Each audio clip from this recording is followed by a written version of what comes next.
at the Jain Visbharati Ladnu. She was born and brought up in Chennai and was initiated as a Jain nun by Acharya Mahapragya in New Delhi in 1999. Currently, she is a senior disciple of Acharya Mahapragya.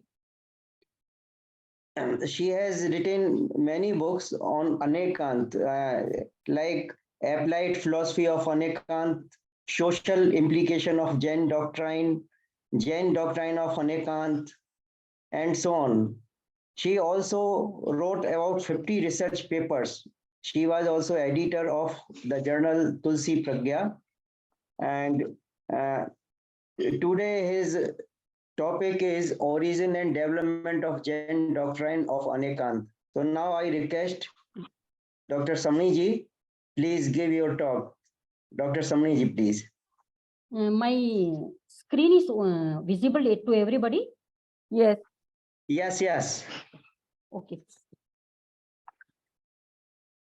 Bhavejanku Jannadya Ragadya Shaimupagata Yasya Brahmava Vishnurva Harojinova Namastasmai Harojinova Namastasmai. My hearty vandana to His Holiness Acharya Shri Mahapragyaji, my Diksha Guru, present Acharya Shri Mahashramanji, and my philosophical guru, Pandit Vishwanath Mishra, and all the learned academicians, scholars, and dignitaries. Today, I'm very glad to express my ideas in jazz. And first of all, I would like to congratulate Professor Narendraji Bhandari, Pokharnaji, for establishing this jazz and bringing all the academicians, Jain scholars under one umbrella and helped us to just interact, to have open communication and to share our views on Jain concepts. So it is very well said, Vade Vade Jayate Tattva Bodha. Just through the conversation, through the dialogue, we can just understand what actually Jain philosophy is. And it is a very good platform, I think. Wherever you are in this world, you can join this and you can share your ideas and you can have good knowledge of the Jain scriptures, Jain fundamental principles, etc. So today I am going to discuss the fundamental philosophy of Jain darshan, that is doctrine of Anekant. I think the 3 A's which are famous, Ahimsa, Aparigraha, Anekant. These 3 concepts are basic concepts of Jain philosophy. Among them, today I am going to discuss the gradual successive development of thought of doctrine of Anekant in the world of philosophical literature. So to develop this thought, to develop this talk, I would like to introduce you the chronological order which is adopted by the Professor Satyarjan Banerjee, a very learned, internationally highly renowned scholar of Prakrit and philology. I have used his chronological order of acharyas and the texts which are written by those acharyas. So there may be point of disagreement regarding the centuries and all, but I have followed this because there are another 2 more chronological order to trace out the historicity of any acharya's date. Like in Jainendra Siddhant Kosh, we have in the 4th volume, we have the chronological development of the acharya's period and all. And in New Dimension of Jain Logic by Acharya Shri Mahapragyaji also, there also we find the chronological development as accepted by Acharya Mahapragyaji. But I have taken the dates, centuries, etc. of the Professor Satyarjan Banerjee. So to just avoid any kind of disagreements, I have just highlighted this.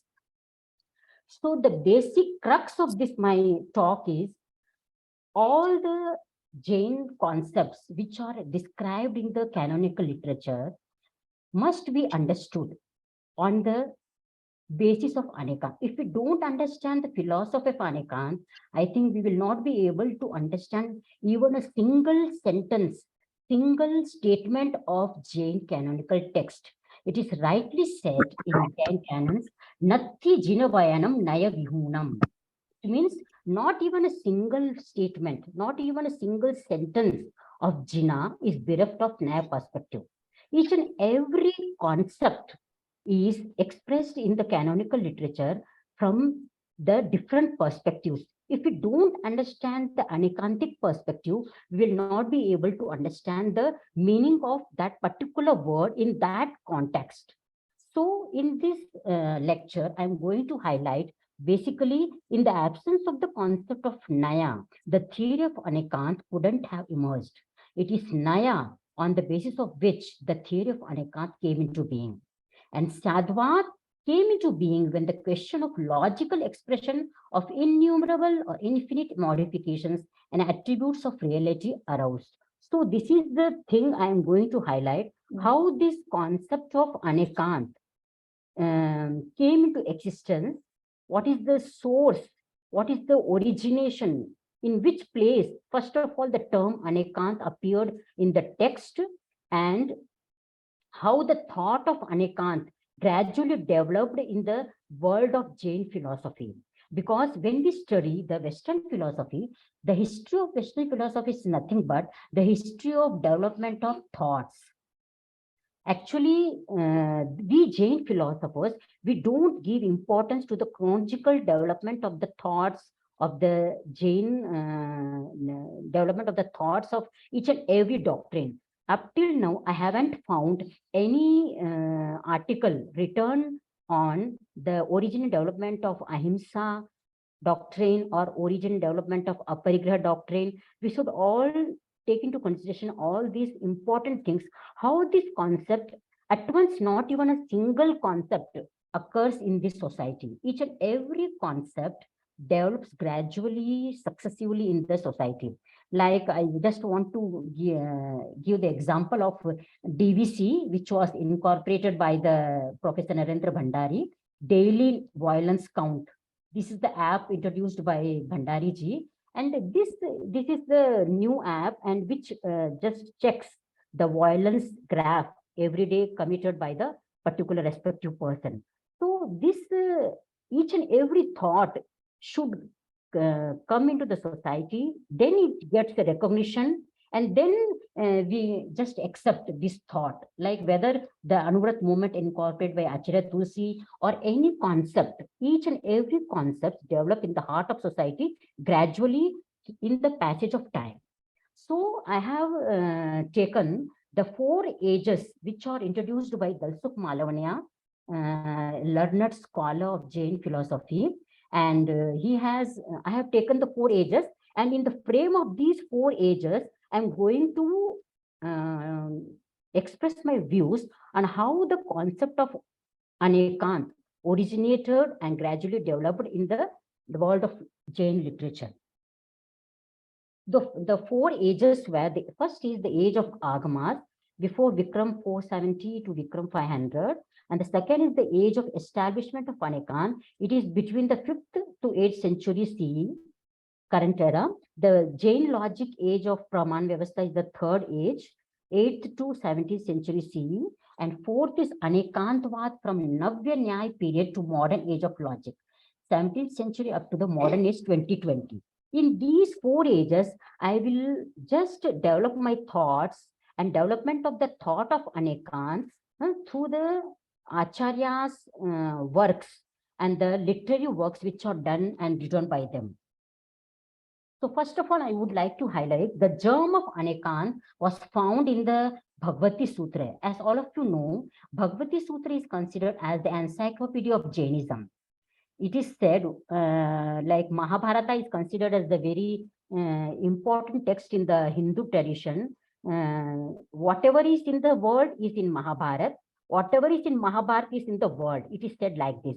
In the same way, we can say that whatever is in the world is in the Bhagavati Sutra. Whatever is in Bhagavati Sutra is in this world. So this Bhagavati Sutra, in this Bhagavati Sutra, Ganadhar Gautam and Lord Mahaviraj, a series of dialogue occurred, and a series of questions and answers were discussed in this canonical literature, and it is considered the important text and the authentic text, and this is the most ancient text of Shwetambar tradition. So in this text, we find that Shaman Mahavira, before attaining Keval Gyan, dreamt 10 dreams in the temple of Shulpani Yaksh at Astigram. Among these 10 dreams, the third dream was of male cuckoo bird with strange wings, and by seeing it, he was awakened. According to Bhagavati Sutra, this dream meant that Lord Mahavira would interpret a strange kind of Swasamai and Parasamai. So this dream, the Chitra Vichitra एकता के साथ Pun ka jo घूम रही swapna, थी थोड़ी देर, अब जम जा रही है। Pandit Dastuk Malavanya has clearly connected this dream with the idea of Anekantavad. For according to him, in the strangeness of the wings of the bird, Shaman Mahavira had seen the theory of non-absolutism, that is Anekantavad. When these dreams were interpreted by the dream readers, they said that Bhagwan Mahavira is going to interpret any novel concept. At that time, it was not clear, but it was this much clear that Swasamai Parasamai. Samai means here Siddhant. Parasamai means अन्य सिद्धांत. अपने सिद्धांत और अन्य सिद्धांत का समन्वय करने वाला कोई एक ऐसा सिद्धांत भगवान महावीर सामने रखेंगे, ऐसा उस ड्रीम जो स्वप्न पाठक थे उन्होंने बताया. So this is the germ of Anekant, first place, and the second is Acharang, then Sutakritang. After Bhagavati, we have Acharang, then Sutakritang. In Sutakritang Sutra, we find that Lord Mahavira has reflected on the monk way of speech to be in Vibhajyavad technique or Sadvad method. Here I want to highlight what is Vibhajyavad. Vibhajyavad is nothing but the classification method. Actually, Jain Acharyas, whenever we see the canonical text, whether you take Nandi Sutra, whether you take any text, like in Nandi Sutra, which is considered as the main text of Jain epistemology, in that when it was as Kim Nanam, Lord Mahavira didn't define what is knowledge or what is Gyan, but he said, Panchave Nanam Pannatte, Abhiniboya Nanam, Suya Nanam, Ohinanam, Manapajjavananam, Keval Nanam. He accepted, he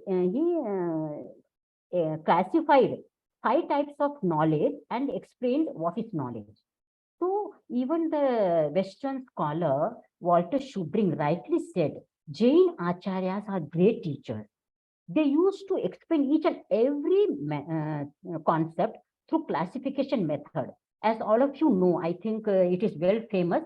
Pachis Bol is well known to everyone. In that, Acharya, in that Mahavira has reflected each and everything, like how many jivas, 2 kinds of jivas, Siddha Sansari, 3 kinds of jiva, Sayami, Asayami, Sayama, Sayami. Like that, in all the classification, there are various series of classification. Through classification method, Jain Acharyas try to express, explain the Jain concept, Jain doctrines, Jain fundamental tattvas. So the Vibhajyavadi technique is nothing but the technique of classification, explaining each and every concept through classification. And the contemporary of Bhagwan Mahavira is Bhagwan Buddha. So it is claimed by the Buddhist scholars that it is Vibhajyavad is the propounded by the Bhagwan Buddha. But the very same word Vibhajyavad is found in the context of dialogue between the Shubh Manavak and Lord Buddha. In the Majjhim Nikaya, we find Vibhajyavad term once in one conversation. Lord Buddha used this Vibhajyavad. So they Buddhist scholars began to claim this as it is propounded by the Buddha. But it is not the case. Shubh Manavak asked Lord Buddha, I have heard that only householder is Aradak and houseless monk is not Aradak. Let me know your view in this regard. Lord Buddha replied, if the householder possesses wrong view, he is Viradak, and even houseless monk with a wrong view is not Aradak. Vibhajyavadi perspective here it is, Lord Buddha adopted Vibhajyavad method in answering this question. If Buddha had replied only houseless monk is Aradak, not the householder, then his answer might be one-sided. But he used wrong and right view as the criteria of Aradak and Viradak kind of householder and houseless monks. So he considered himself as Vibhajyavadi. But only in one conversation we find this kind of Vibhajyavadi Shali, but not in all the conversations. So it can be said that it is Bhagwan Mahavira who has just first of all expressed his thought in Vibhajyavadi Shali. These are the 10 questions which are unanswered by the Lord Buddha. When Lord Buddha was asked these 10 questions, is the loka, universe, eternal or non-eternal? Is it finite or non-finite? Is the soul identical to the body? Is the soul different from the body? Does the Tathagat exist after death? Does the Tathagat not exist after death? Does he both exist, not exist after death? Does he neither exist nor not exist after death? These 10 questions were asked to Lord Buddha, but he said nothing. Avyakhit. It is inexplicable. These 10 questions are inexplicable because Lord Buddha thought, if I will say that Lok is eternal, then I will become Shashwatvadi. And if I say that Lok is not eternal, I will become Uchchetvadi, Anityavadi. So he didn't contemplated on all these things because his fundamental philosophy is based on the how to get rid from the suffering. You all of you know, I think Indian philosophy, the foundational principle of Buddhist philosophy is 4 noble truths. दुख है, दुख का कारण है, दुख निरोध संभव है और दुख निरोध आर्य अष्टांगिक मार्ग है. ये जो 4 नोबल ट्रूथ्स है उसके द्वारा कैसे दुख से निवारण हो, बस how to get rid of the sufferings of the world. That was the ultimate goal of Buddhist philosophy. And to attain nirvana is nothing but to get rid of the suffering is nirvana. So he didn't accepted either Shashwatvadi or Uchchedvadi. He has chosen the middle path. You all of you know that the main concept of Buddhist philosophy is Pratitya Samutpad. Each and every effect has its own cause in it. That is why he has given, Buddha has given the concept of Dwadash Chakra, Avidya, Sanskar, Janam, Roop, Chadayatan, then Vasana, Trishna. This is the cycle. Each and everything occurs. It is because of Avidya. Sanskar occurs because of Sanskar. There is Shadayatan, Nam, Roop, Shadayatan, etc. All these, whatever occurs in this world must have some cause.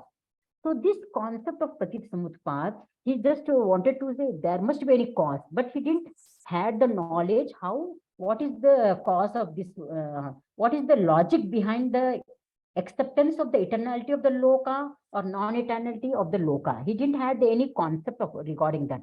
He said that why are you discussing all these unnecessary questions? Just try to speak about the present, how to get rid of the present suffering. That must be your concentration. Don't think on all these illogical questions. So he didn't explain even a single question.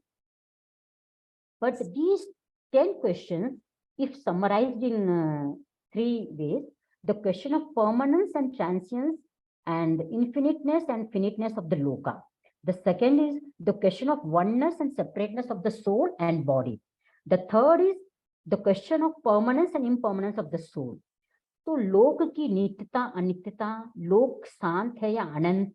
Second, the आत्मा और शरीर भिन्न या अभिन्न, और आत्मा नित्य है अनित्य. इन 3 प्रश्नों को भगवान महावीर ने विभज्यवादी शैली में साद्वाद का प्रयोग करके इसका उत्तर दिया, जिसको हम इससे ये कह सकते हैं कि वे भगवान महावीर विभज्यवादी थे, अनेकांतवादी थे या साधवादी थे. तो भगवती सूत्र, जैसे मैंने आपको बताया कि लगभग 36,000 प्रश्नोत्तर जिसको भगवान महावीर से पूछे गए, जमाली ने, जैन की शारिका ने, स्कंदक ने, गणधर गौतम ने, जिन्होंने भी प्रश्न पूछे हैं, उन सबको भगवान महावीर ने नए दृष्टि से आंसर दिया. Is the world eternal? Is it non eternal? Is the soul eternal? Non eternal? Jamali, Bhikkhu Jamali was asked by Honorable Gautam as follows: is the world eternal or is it non-eternal? Being asked in this manner, Jamali was thus confused. The Venerable Mahavira told Bhikkhu Jamali thus: Jamali, I have many disciples who are Nigranth ascetics and not even omniscient, but they are able to tell the answer as much as I can. Otherwise, they would not have spoken to you, as they have in the present case. The world is Jamali, eternal. It did not cease to exist at any time. It does not cease to exist at any time. It will not cease to exist at any time. It was, it is, and it will be. It is constant, permanent, eternal, imperishable, indestructibly, always existing. The second question is the soul eternal or non-eternal? Bhagavan Mahavira said, non-eternal. The world is Jamali non-eternal, for it becomes progressive after becoming regressive, and it becomes regressive after becoming progressive. जब लोक में जो अवसर्पणी उत्सर्पणी काल का चक्र चलता है, उस अपेक्षा से लोक को अनित्य कहा है. अब सोल के संदर्भ में इटर्नलिटी नॉन इटर्नल के संदर्भ में भगवान महावीर ने कहा the soul is Jamali eternal, for it does not cease to exist at any time. The soul is Jamali, non-eternal, for it becomes animal after being a hellish creature, become a man after becoming an animal, and it becomes God after being a man. So in this way, he has used the Vibhajyavad method, Sadvad method in explaining all these views. Now the question of the Lok Sant hai Anand. Is the world infinite or is the world finite? To reply to this query, Lord Mahavira said, Skandak, that the world has been propounded by me in 4 ways. Dravya Kshetra Kal Bhav, with respect of substance, space, time, and modes. With respect to substance, the world is an unitary entity and it has an end. With respect to space, the world is 10 upon 10 into 10 upon 7 times innumerable yojanas in length and breadth, and 10 upon 7 into 10 upon 7 times innumerable yojanas in circumference. Thus, it has an end. With respect to time, it was never non-existent. It is never non-existent. It will be never be non-existent in future. It was, it is, it will be. It is eternal, fixed, perennial, indestructible, imperishable, ever-present, persistent, and thus it has no end. So it is infinite. With respect to modes, paryay, the world has an infinite number of color modes, smell modes, taste modes, configuration modes, heavy cum light modes, number of neither heavy nor light modes. Thus it has no end, that is, it is infinite. So thus, Kandak, with respect to substance, the world has an end. With respect to space, it has an end. But with respect to time and mode, it has no end. So is the soul with end or without end? So, क्या आत्मा शांत है या अनंत है? To reply to this question, Kandak, the soul has been propounded by me in 4 ways. द्रव्य क्षेत्र काल भाव. Here अनेकांत का प्रयोग नहीं किया भगवान महावीर ने. इन्होंने 4 दृष्टि अपनाई. द्रव्य क्षेत्र काल भाव दृष्टि. उसको भी एक नई दृष्टि है. With respect to substance, the soul is unitary entity and it has an end. With respect to space, the soul is possessed of innumerable soul units and the soul occupies innumerable space points. Thus, it has an end. With respect to time, it was never non-existent in the past, it is never non-existent in the present, and never non-existent in the future. It was, it is, it will be, it is eternal, fixed, perennial, indestructible, imperishable, ever-present, persistent, and thus it has no end. So that is, it is infinite. With respect to mode, the soul has an infinite number of modes of knowledge, conduct, modes of heaviness and lightness, modes of neither heavy nor light. Thus, it has no end. That is, it is infinite. Conduct, with respect to substance, the soul is finite. With respect to space, the soul is finite. With respect to time and mode, soul is infinite. So here we find that in these 3 questions, which are explained by Lord Mahavira, Tirthankar Mahavira, we can trace out the origin of Anekant. In the Tirthankar Mahavira and Gandhar Gautama's questions, the canonical literature of the Jainas forms the basis of their philosophical thoughts. For the origin of Anekant, when one looks into the Agamic literature Gautam, the disciple of Mahavira, raised several thousands of questions which are specifically quoted in the Bhagavati Sutra. It is these questions of Gautama which can be considered as the origin of Anekanta philosophy. Among the series of questions of Gautam, the first question was pertaining to the nature of soul as well as the nature of matter. Then regarding the permanence and impermanence nature of the universe. In these dialectics, we find the seeds of or the germs of Anekanta philosophy. अनेकांत का जो उत्स है, जो उद्भव है, हमें भगवान महावीर और गौतम घनधर के जो आपसी संवाद है, जो तात्विक प्रश्नोत्तरी का जो उनका कॉन्वर्सेशन है, उसमें हमें अनेकांत का जर्म, जो बीज है, वो प्राप्त होता है। अब तक आगम में कहीं भी अनेकांत शब्द का प्रयोग नहीं हुआ है। भगवान महावीर से जब पूछा गया कि भाई आत्मा नित्य है अनित्य है, इज द सोल परमानेंट और इम्परमानेंट, तो हियर भगवान महावीरा यूज्ड द द्रव्यार्थिक नहीं एंड पर्यायार्थिक नहीं. Earlier he used द्रव्य क्षेत्र काल भाव, and here he is using the द्रव्यार्थिक नहीं and पर्यायार्थिक नहीं. For understanding the metaphysical concept of any philosophy, we must as per Lord Mahavira, we must use the dravyarthik nahi and paryayarthik nahi. The soul is permanent as well as impermanent as per Mahavira. From the substantial point of view, dravyarthik nahi, soul neither originates nor perishes, so it is permanent. From the model point of view, paryayarthik nahi, the modes originates and perishes. It is a very good quote by in the Bhagavati Sutra, athire palottai, thire no palottai. It means the impermanent nature of the modes, they change, but the permanent attribute of the any object doesn't change. Like soul, the permanent attribute is Gyan Darshan. It never destroys. But the soul takes birth in different realms, in hellish realm or in heavenly being or as a human being or animal kingdom or any being. That keeps on, it is impermanent. But the permanent nature, permanent quality, permanent attribute of any object, whether it is living being or non-living thing, it never destroys. So, a thire palottai, no thire palottai. The sthir attribute of the object, dhruva attribute of the object doesn't destroy. So, it is from the dravyarthik nai and a sthir changes. So, it is paryayarthik nai. So, he expressed this answer through these two nayas. Even Albert Einstein also rightly said, if we want to understand anything, we have to understand everything relatively. So we can know only the relative truth. The absolute truth is known to the universal observer. As we are mundane beings, we have the limitation of perception, cognition, and expression. We will not be able to highlight the entire truth of the object. So to understand the Anekant, we must have to understand the concept which was introduced by Bhagavan Mahavira. I think here I am going to the first age of Agama. Here I am going to just express the Bhagavati Sutras, the main concept.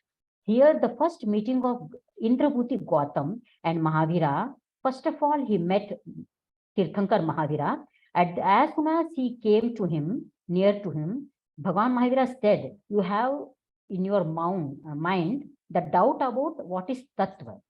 Kim Tattam. He was so much astonished. How come Tirthankar Mahavira came to know my mind's question? So he was, first of all, he was very much astonished. Then he asked Bhagavan Mahavira, what is Tattva? Kim Tattam? Lord Mahavira replied, Uppanneiva, which originates is Tattva. Indrabhuti Gautam didn't understand. He was still in confusion. He again asked, repeated the same question, Kim Tattam? Again, Bhagavan Mahavira said that Vigameiva, which destroys, which undergoes cessation, is called Tattva. Still, Indrabhuti Gautam had doubt. So he said, once again asked, because if anything is keep on originating, then there will be no place for accommodation. And if everything will destroy, then what will be remain in the world? So he was a little bit confused. So he again asked, what is Tattva? Kim Tattam? Bhagavan Mahavira replied, Duveiva, which is permanent, is Tattva. So he came to the conclusion that which is combination of Utpad, Vyay and permanence is Tattva. He came to the new knowledge, new concept, new enlightenment, new insight. Actually, what fundamental tattva is. So he became the disciple of Mahavira. So this is the this is the concept of Jain reality. Utpad Vyay Dravya Yuktam Sat. It was Umaswati. I think Acharya Umaswati is considered as the well accepted Acharya by both the traditions, and his work Tattva Sutra is well established in both the traditions, Digambar and Shwetambar. In that, he has highlighted Utpad Vyay Dravya Yuktam Sat. He always writes all the sutras in tune with the canonical literature. So his Tattva Sutra is so much important in the world of Jain philosophy. And this book is considered as a holy text and Moksha Shastra. If any person wants to know what actually Jain philosophy is, he must read Tattvartha Sutra. So in this, he has described that to understand Anekant, why I have want to highlight the concept of reality is that if we don't understand the Jain concept of reality, we will not be able to understand Jain doctrine of Anekant. To understand the doctrine of Anekant, we must understand the Jain concept of reality. Existence is characterized by origination, destruction, and permanence. This concept of reality is peculiar in Jainism. An existing reality, in order to maintain its permanence and continued existence, must necessarily undergo change in the form of origination, destruction. It seems to be paradoxical in the beginning, but a closer analysis and minute observation will help us to appreciate the significance of this description of reality. Now, what actually Anekant is? I want to just highlight what actually the nature of object. Once we understand the nature of object, we will be in the position to understand the concept, the exact definition of Anekantvad. What is object? Object is nothing but a subject of knowledge is amalgamation of infinite past, infinite present, and infinite future modes of an entity. एक वस्तु क्या है? वस्तु अनंत अतीतकालीन पर्याय, वर्तमानकालीन पर्याय और भविष्यकालीन पर्याय का समवाय है. इसका मतलब जो भी वस्तु हम देख रहे हैं, जो हमारे ज्ञान में आ रही है, उस वस्तु के अनंत अतीतकालीन पर्यायें बीत चुकी है, वर्तमान में अनंत वर्तमान की पर्याय हमारे सामने है और भविष्यकालीन अनंत पर्यायों की संभावना है. तो वस्तु का स्वरूप ही ऐसा है, इतना व्यापक है, अनंत धर्मात्मक है और त्रैकालिक है, तो उसको हम एक शब्द में या उसको हम अपने सीमित आंखों से, अपने एम्पेरिकल नॉलेज से कैसे समझ पाएंगे? As we empirical beings have our own limitations, that is limitation of perception, limitation of cognition, and limitation of expression. Here I want to say that this is the fundamental establishment of my understanding that due to the limitation of perception, cognition, expression, we are not in the position to exactly know what actually the object is in completeness. So it is impossible to claim that I can perceive the reality as a whole, I can cognize the reality as a whole, and to claim that I can express the reality as a whole. But still, if one does that, due to the prejudiced outlook, affirms that this to be as truth or real, then his thinking would be one-sided or dogmatic. So the acceptance of truth having multiple facets, partial perception of truth due to limitation of the observer, incomplete description of truth due to the limitation of expression, and recognizing the equal possibility of different viewpoints to be true is in brief is the theory of Anekantvad. So we have unless and until we will not understand this truth that we have partial perception, we have incomplete description of truth, we are not able to express all the infinite attributes of modes of a particular object, and we must recognize the equal possibility of different viewpoints to be true. Then only we will be able to understand what Anekant is. I think I am able to clear the concept of Anekant. Till now, we don't find any kind of appearance of the term Anekant in the scriptures, in the texts. Here, Tattvat Sutra, first of all, Acharya Umaswati has used this term, Arpita and Arpit Siddhi. Still here he didn't explain the what you call this Saptabhangi in the Tattva Sutta. He didn't express about that. And there is no explicit description of Anekant also in the Tattva Sutra. But we get implicit description of Anekant, that Arpita and Arpit Siddha. It's a very good sutra. In that he says, a particular attribute or a mode of an object are brought into light by the observer for the specific purpose, relegating the other attributes and modes to the background. Such attributes and modes are designated as the grasped ones, while the unspoken attributes and modes are mentioned as the ungrasped ones. So when a person speaks about eternal aspect of the substance of an object, the non-eternal is left unsaid and vice versa. When we speak of a particular mode or particular attribute of the present object, it means it is in the focus. And the rest of the other attributes, infinite attributes which are present in that time simultaneously, they are kept in the margin. तो मुख्य और गौण करके अगर हम हर वस्तु को समझे, हर परिस्थिति को समझे, हर घटना को समझे, हर व्यक्ति की विचारधारा को समझे, तो हमें कभी भी किसी भी प्रकार का आग्रह नहीं होगा कि मैं जैसा सोचता हूं या मैं जैसे सोचती हूँ वही सही है या दूसरे जो सोचते वो गलत है. इस प्रकार का चिंतन नहीं आएगा. There will be no conflicts. So what is Naivas? Naivas is like here I have given the picture of the Jain Vishwabharati central office. It is the first front. When we see from the front, it is in the focus. And when we see the same Jain Vishwabharati office from the back side, it is looks different.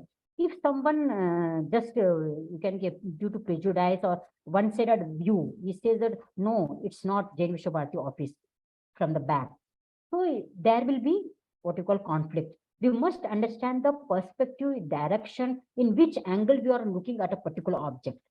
The same object is seems to be different from the different angles. So we must understand this truth. Like here we see that you can see the picture. The glass is half full and half empty. But a man of pessimistic perspective, he will say that it is half empty. But a man of optimistic view, he will say the glass is half full. So it depends upon our perspective, how we see our frame of glass. What do you call it? On the basis of we just do the justification or just decide, or we do the justice that it is empty or not empty. But we have to accept both the truths. We must accept the tinge of truth in the others' views also. Then only we will be able to understand from their perspective. So Arpita Arpit Siddhe, this sutra has very good significance, and through this sutras, one of the scholar has done PhD, अनेकांत के आलोक में विभिन्न समस्याओं का समाधान. In that we have highlighted that how this concept of Anekant can help us in solving all this problem. Like जीवन की सापेक्षता का महत्व इस सूत्र से उजागर होता है. वैयक्तिक, पारिवारिक, सामाजिक, राष्ट्रीय, अंतरराष्ट्रीय समस्याओं के मूल में दुराग्रह काम करता है, जो अतीत में अनेक महाविनाशकारी युद्धों का साक्षी है. पारिवारिक कलह, सामाजिक विग्रह, राष्ट्रीय एवं अंतरराष्ट्रीय अशांति का कारण एकांगी चिंतन एवं एकांगी आग्रह रहा है, जिसके फलस्वरूप आज परिवारों में तलाक की समस्या, दहेज की समस्या, समाज में भाषा, प्रांत, रंग, संस्कृति, जाति भेद से उत्पन्न समस्याएं, राष्ट्रीय एवं अंतरराष्ट्रीय स्तर पर आतंकवाद, अलगाववाद इत्यादि राजनीतिक समस्याएं मुंह आए खड़ी है. इसका समाधान अनेकांतवाद के आलोक में खोजा जा सकता है एवं इसके द्वारा परिवार और विश्व की जो शांतिपूर्ण स्थिति की स्थापना की जा सकती है. तो अनेकांत के आलोक में केवल इनके सूत्रों की फिलोसॉफिकल व्याख्या करने के बजाय आज के संदर्भ में किस प्रकार तत्ववाद सूत्र की प्रासंगिकता को हम उजागर कर सकते हैं, इस पर भी एक नया काम हो सकता है. अब दिगंबर जो जैन आचार्य हुए कुंद उन जो 2nd सेंचुरी को बिलोंग करते हैं, फर्स्ट ऑफ ऑल इन्होंने अपनी जो टेक्स्ट है पंचास्तिकाय, उन्होंने सप्तभंगी का विश्लेषण किया. इससे पहले किसी भी टेक्स्ट में ऐसे श्वेतांबर आगम में तीन भंग तो आए हैं, स्याद अस्ति, स्याद नास्ति, स्याद अवक्तव्य, लेकिन जो 7 भंग का जो डिस्क्रिप्शन है वो फर्स्ट ऑफ ऑल आचार्य कुंद के फिलोसॉफी में, कुंद के जो टेक्स्ट पंचास्तिका है उसमें ही आया. ये जो 7 का भंग है। तो 7 भंग के द्वारा हम वस्तु के एक धर्म को 7 दृष्टियों से समझते हैं। वस्तु के एक एट्रीब्यूट को, जैसे इसमें एक हाथी का सभी जानती एग्जाम्पल है, अनेकांतिक पर्सपेक्टिव भी, एक ही वस्तु में अनंत धर्म है, अनंत क्वालिटी है। इसमें 6 ब्लाइंड मैन, उन्होंने अपने सेंसेशनल परसेप्शन के आधार पर स्नेक, फैन, बॉल, रोप, ट्री आदि का उन्होंने रिकॉग्निशन किया, जस्टिफिकेशन किया कि भाई हाँ, हाथी वॉल की तरह या रोप की तरह। बट एक समझदार व्यक्ति वहां पहुंचा, उसने बताया नहीं, it is not the true. Try to understand the elephant in perfectness, in completeness, acceptance of coexistence of infinite attributes in an entity. That is what अनेकांत। तो ये तो हुआ पहला एज, जो आगम युग। उसमें हमने देखा किस प्रकार अनेकांत का विकास हुआ। अनेकांत शब्द अभी तक कहीं भी नहीं आया है। अभी तक हमने विभज्यवाद, द्रव्यार्थिक नहीं, पर्यार्थिक नहीं, द्रव्य क्षेत्र काल भाव, इन सब की चर्चा की है। 7 भंगों की, स्यादवाद की, इन चीजों की चर्चा की। अभी तक अनेकांत शब्द कहीं अपीयर नहीं हुआ है। Second age is the establishment of Anekantavada. अब इस एज में सबसे क्रांतिकारी काम हुआ है जो इंडियन फिलॉसफी है, उसमें जो गौतम है, जो फाउंडर ऑफ न्याय फिलॉसफी है, उन्होंने न्याय सूत्र की रचना की। कन्नाद जो वैशेषिक दर्शन के फिलॉसफी के फाउंडर है, उन्होंने वैशेषिक सूत्र की रचना की। वेदांत सूत्र जो आचार्य बादरायण ने ब्रह्म सूत्र की रचना की। और कपिल ऋषि ने, महर्षि ने सांख्य सूत्र की रचना की। और ईश्वर कृष्ण ने सांख्य कारिका लिखी। The basic fundamental difference between the Indian philosophical thinking and Western philosophical thinking is that the Indian philosophy is based on the introspection, contemplation, reflection, अंतर्दृष्टि से उत्पन्न जो उनको अनुभव हुआ, अनुभूति के आधार पर जो ऋषि महर्षि गौतम ने न्याय सूत्र, न्याय दर्शन की स्थापना की, महर्षि कनाद ने वैशेषिक दर्शन की स्थापना की, और बादरायण ने ब्रह्म वेदांत की स्थापना की, कपिल ने सांख्य दर्शन की स्थापना की। तो हमारा जो इंडियन फिलॉसफी का जो उत्स है वो है अंतर्दर्शन।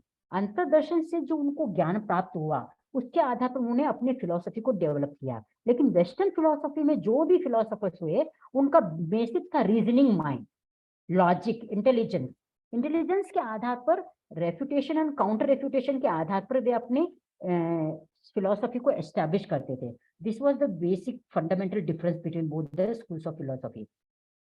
So this age is the golden age of Jain philosophy, because in this age we see the first appearance of the term Anekant. It was the 2 very celebrated philosophers, Siddhasen Divakar and Acharya Samantabhadra. Both the philosophers has introduced the term Anekant first of all.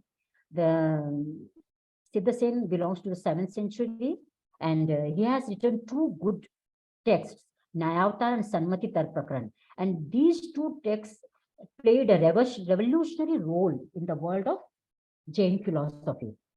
And Samantabhadra wrote Aptamimamsa, Swayambhu Stotra, Yuktanushasana. In these texts, first of all, Acharya Siddhasen has written Nayavatar. In this Nayavatar Sutra, he has written 32 sutras.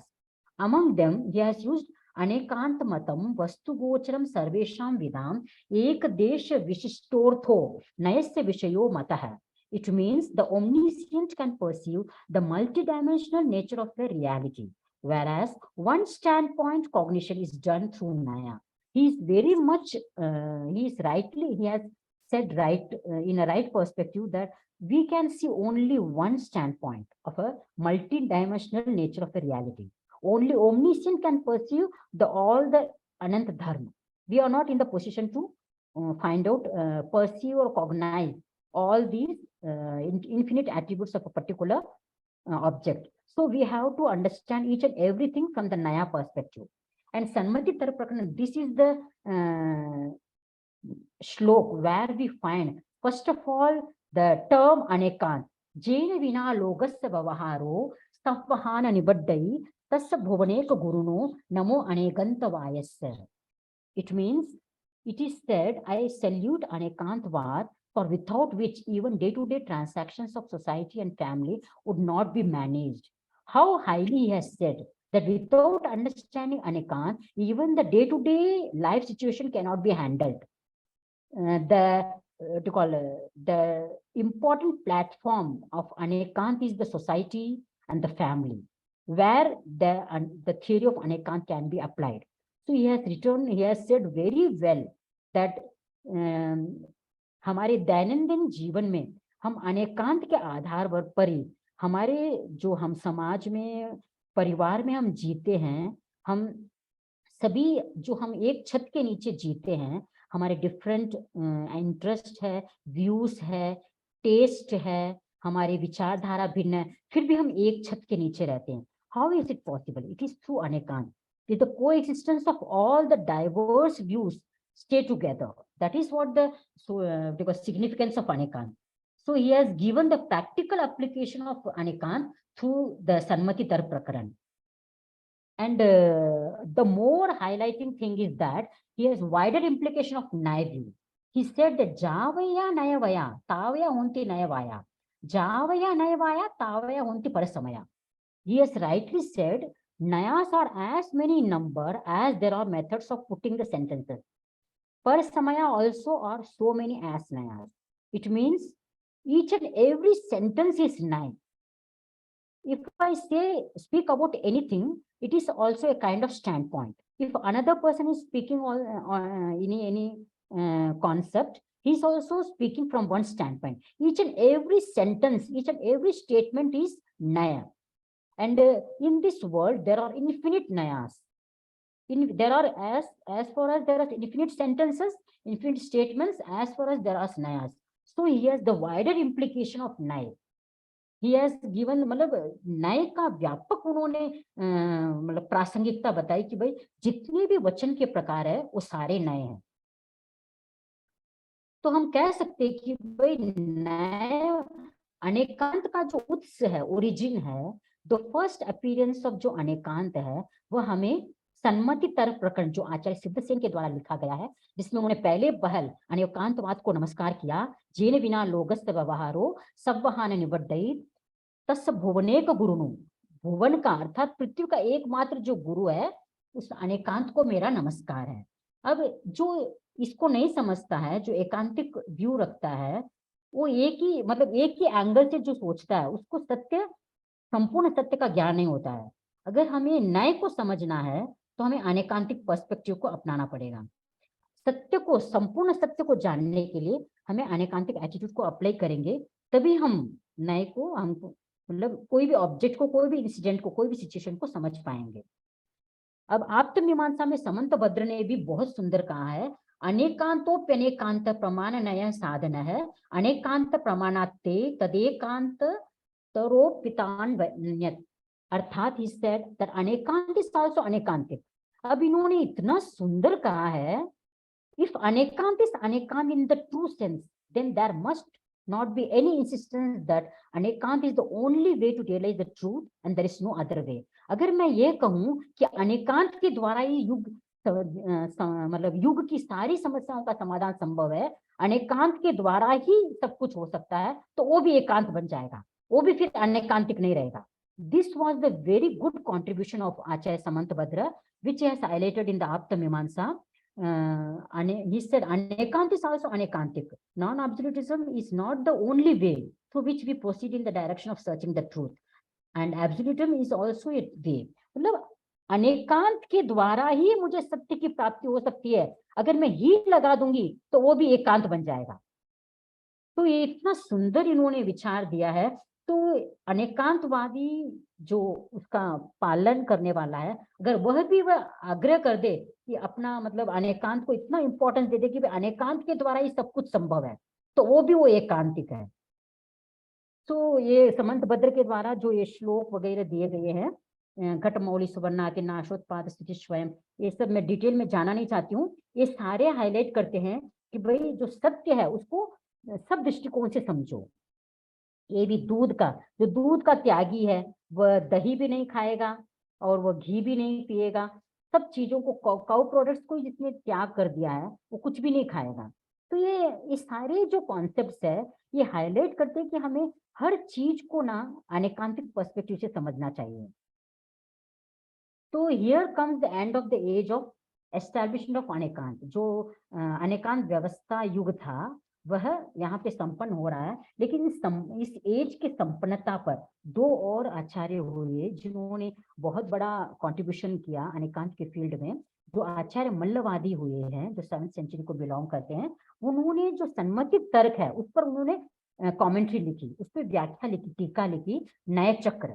इसमें इन्होंने अब यहाँ तक तो जो philosophy चल रही थी सन्मति तर्क और आप्त मीमांसा तक, वहां पर इन आचार्यों ने अपने ग्रंथों में अन्य जो दर्शन है उनके साथ समन्वय किया। अब ये जो मल्लवादी और जिनभद्रगणी है इन्होंने रेफ्यूटेशन स्टार्ट किया, क्योंकि वो लॉजिकल पीरियड शुरू होने वाला था। तो उन्होंने अन्य जो बुद्धिज्म और न्याय वैशेषिक दर्शन और जो बौद्ध दर्शन है, इन्होंने अनेकांत को बहुत ज्यादा खंडन किया। और उनके अगेंस्ट में आचार्य मल्लवादी ने अपने लॉजिक के माध्यम से इन्होंने जैन जो कॉन्सेप्ट ऑफ अनेकांत उसको रीएस्टैब्लिश किया।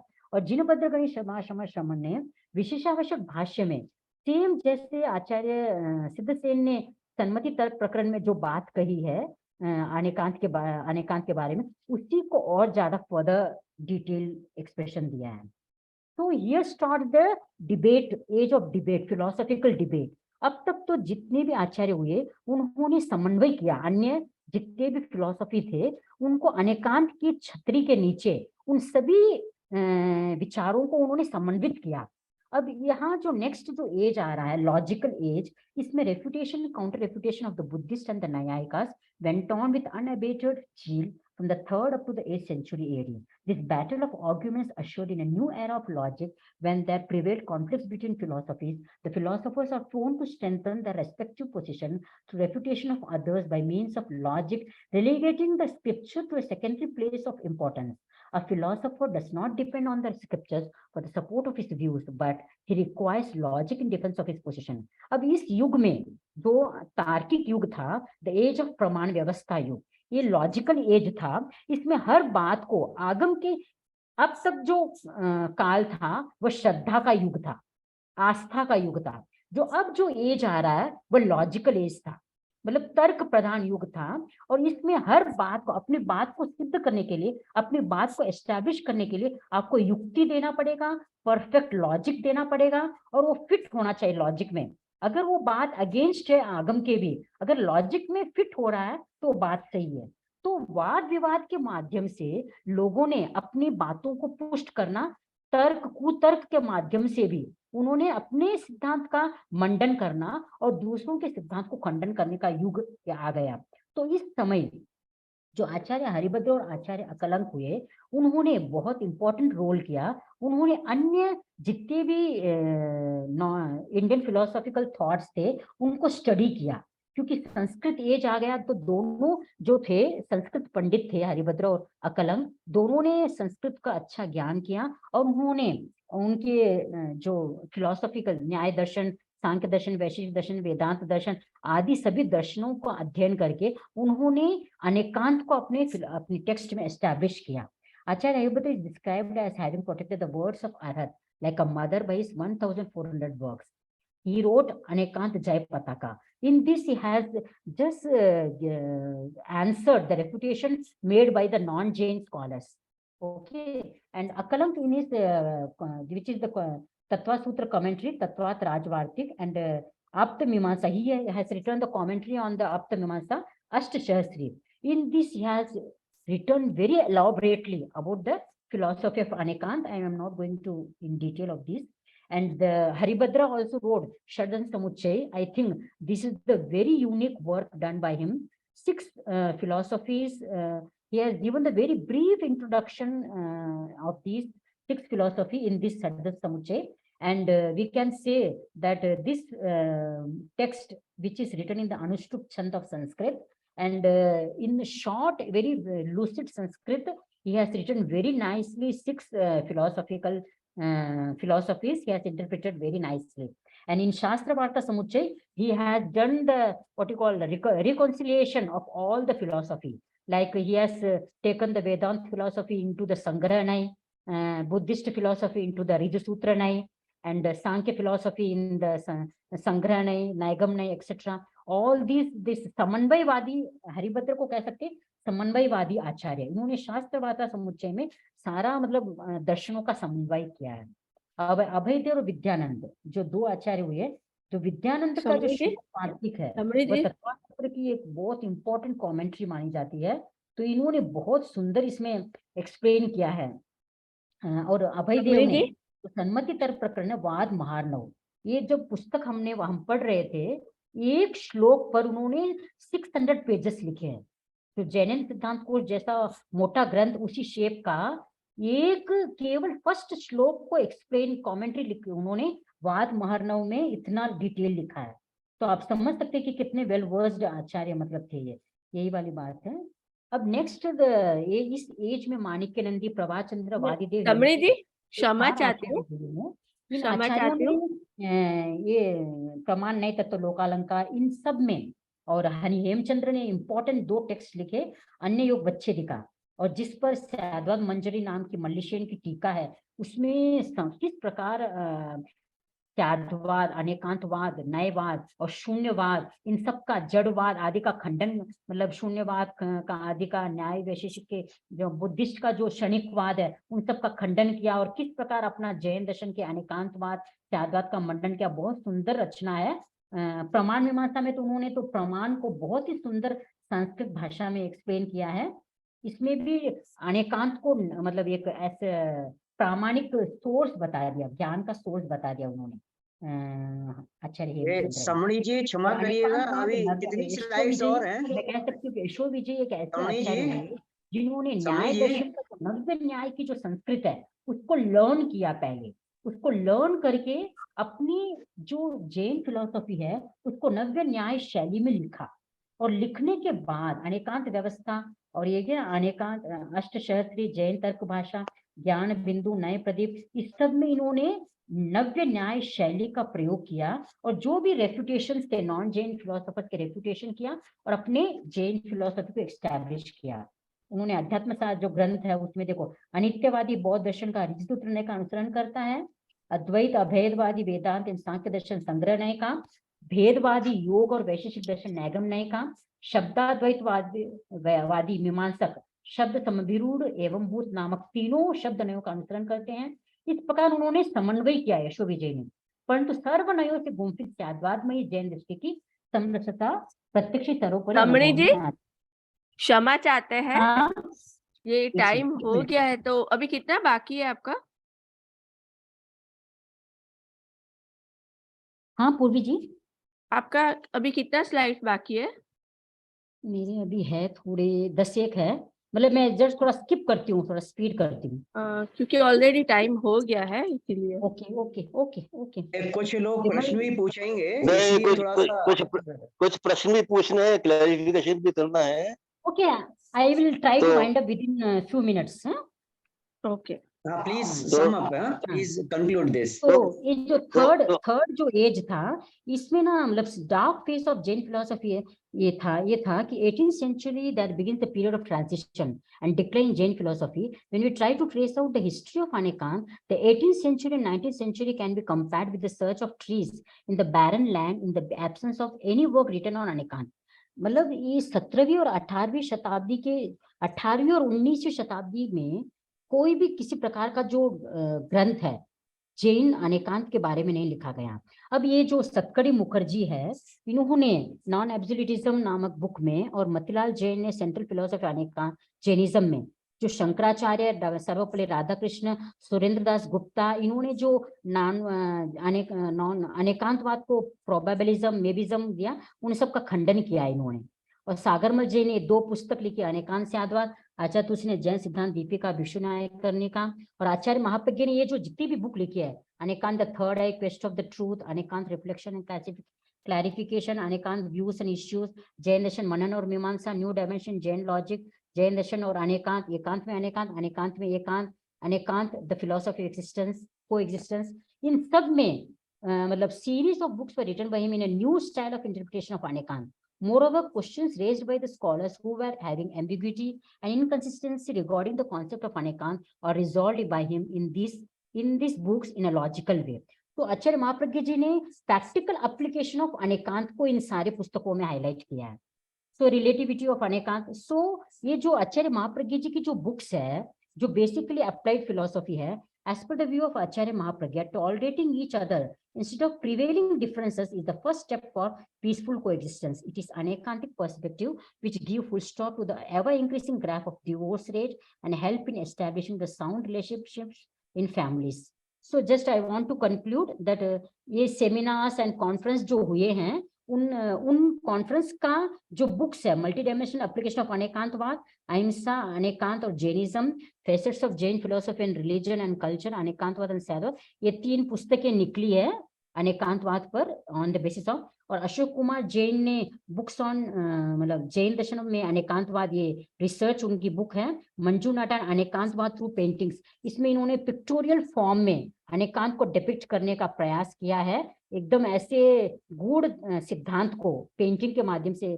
और मैंने 2 पुस्तकें लिखी, applied philosophy of Anekanta JVB 2012, Jain doctrine of Anekanta JVBI 2021 में. In the former work, philosophical aspects of Anekant is dealt with, and later work abstract. Okay, ठीक है. So on the whole, I want to conclude myself. Jain thinkers were well aware of this fact, so they coined the term Syat to supplement this contradiction. They tried to solve the philosophical, ideological problems, familial conflicts, social conflicts, class conflicts, color conflicts, cultural conflicts, religious conflicts, with the tool of Syat particle of Anekant. The theory of Anekant, with its corollaries of Nayavad and Syadvad, serves a complete and exhaustive philosophy of life. So the bird of Anekantwad flies on its 2 wings of Nayavad and Syadvad.